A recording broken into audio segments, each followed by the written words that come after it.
fired up quick. That's awesome. That is awesome. So let's get out on the water and let's do some talking.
Trimming and playing around, we got her up to 35. That's not bad. I'm pretty happy about that. And there's 2 of us on the boat, and she's tripping along pretty good. That's all right. 50 horsepower on the back. Sweet. All right, as I was saying before, I was going to go over some of the features of this boat. It has been modified from the original, and we'll talk about that as well. But there is a ton of storage on this boat, which I absolutely love. And I mean, I've always liked the rod locker. Let's get started there. This has obviously been built in. So there's only 3 holes for the rod locker here.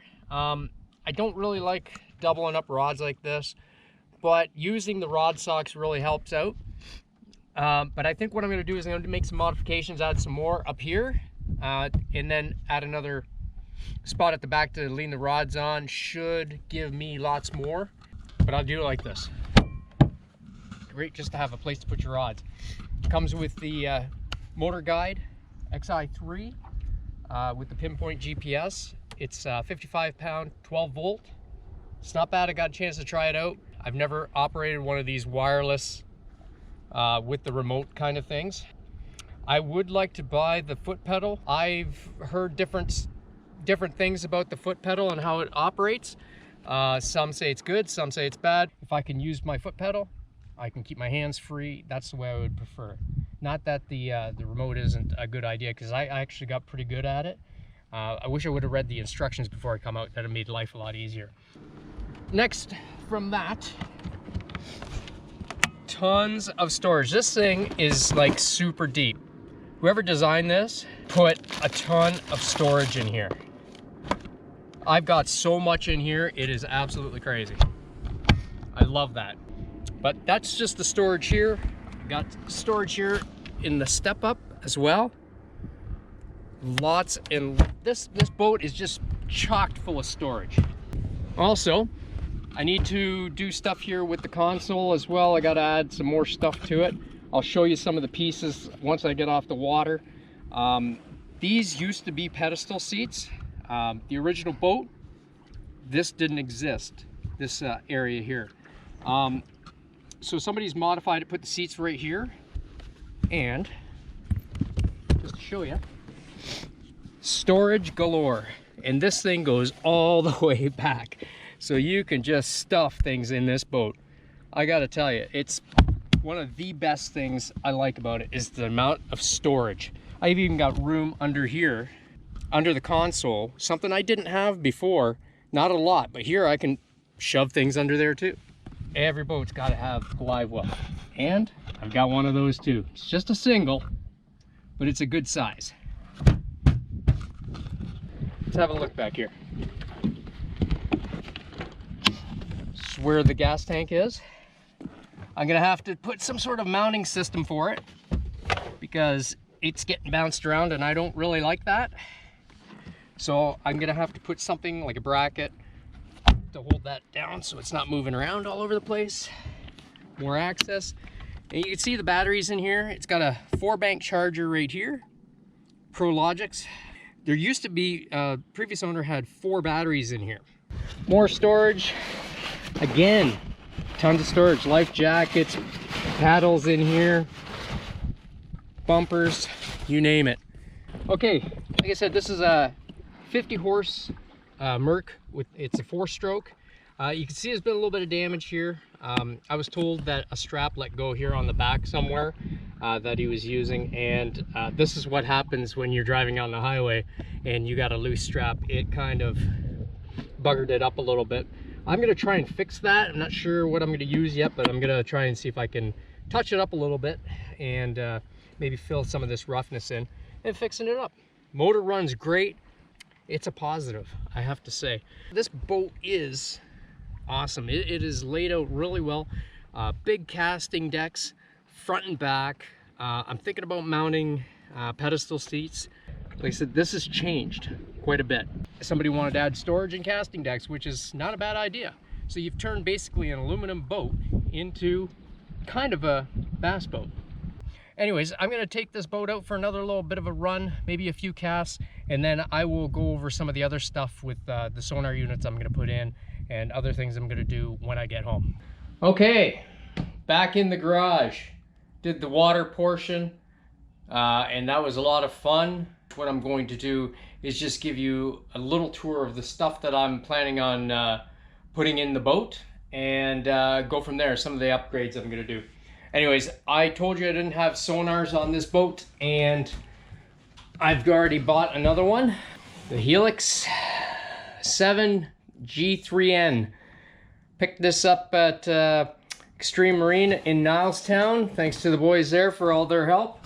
So what I'm going to do is I'm going to try to use the transducer on the Motor Guide motor and see how that works first. If not, I can mount this transducer on the trolling motor. I've done it with the MINN KOTA on my last boat, and it worked fantastic. So this is the one thing that I need to get done, and get that set up and see how it goes. Give it a trial test with the transducer in the motor. Second thing, I don't have one here.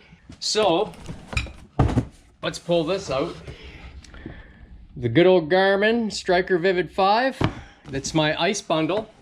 And what I'm gonna do is just repurpose it so I can use that in my dash. I've got a new power cable coming for this. And then I picked up a transducer already for the boat for it. Yeah, that's what I'm gonna end up putting there at the helm. Also, gonna mount another one of these babies. I had it on my tracker, and it's for my cell phone. I really enjoyed that, where I could mount my cell phone and be able to use my Navionics app, and got all my maps and waypoints on that as well. And I hope to do some how-tos on that. I know one thing I was talking about with the rod locker, and the one thing that drives me crazy is it just wants to shut all on its own. My last one had pistons on it, and I think that's what I'm gonna do is put some pistons on that. Plus, as I said, I was going to put some new holes in there.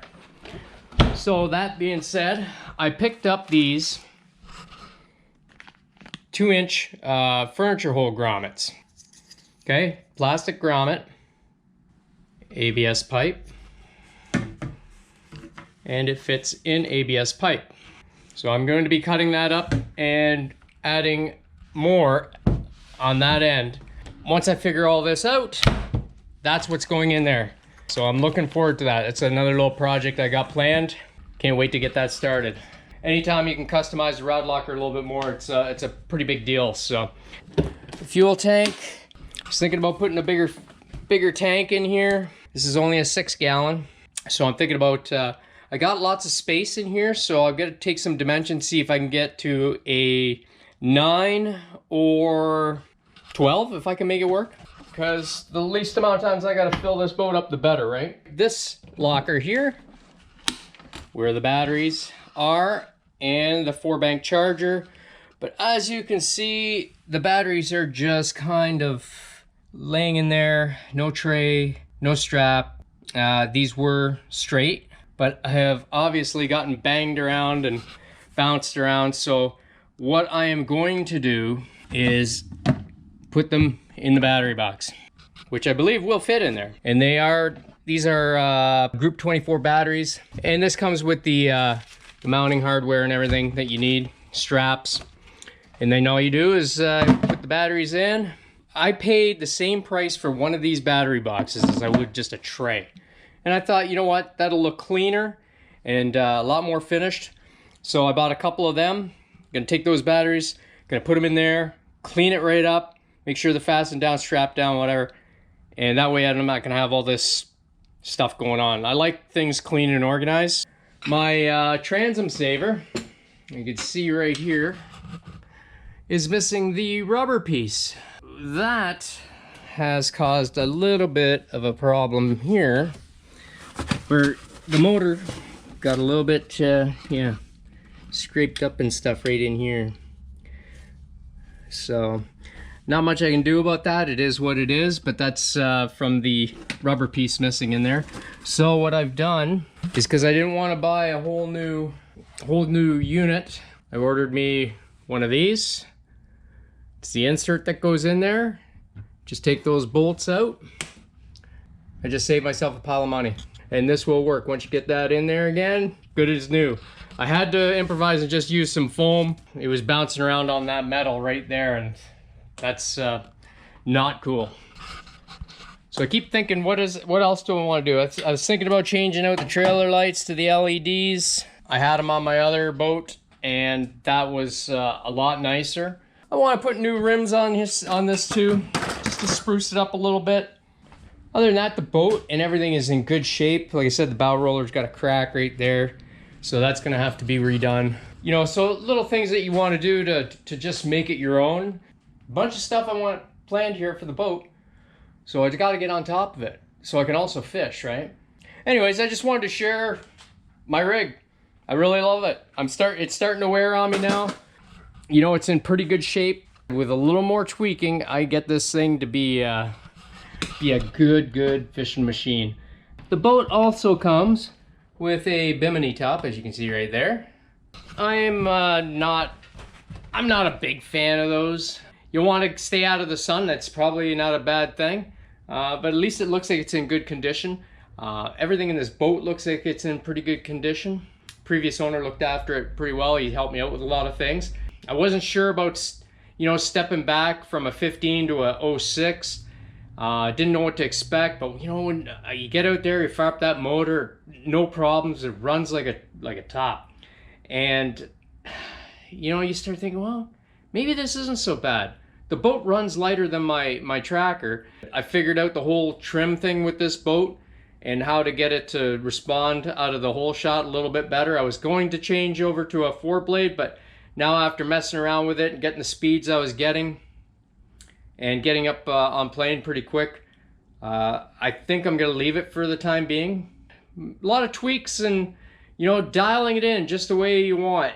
So I guess the next plan is just get busy and get this stuff done, man. That's what I gotta do. I'm gonna take off. I got a lot of stuff I gotta do. So anyways, thanks for stopping by and checking out the video. If you have any questions or any suggestions, please throw them my way. I always appreciate it. And until next time, take care and tight lines, everyone.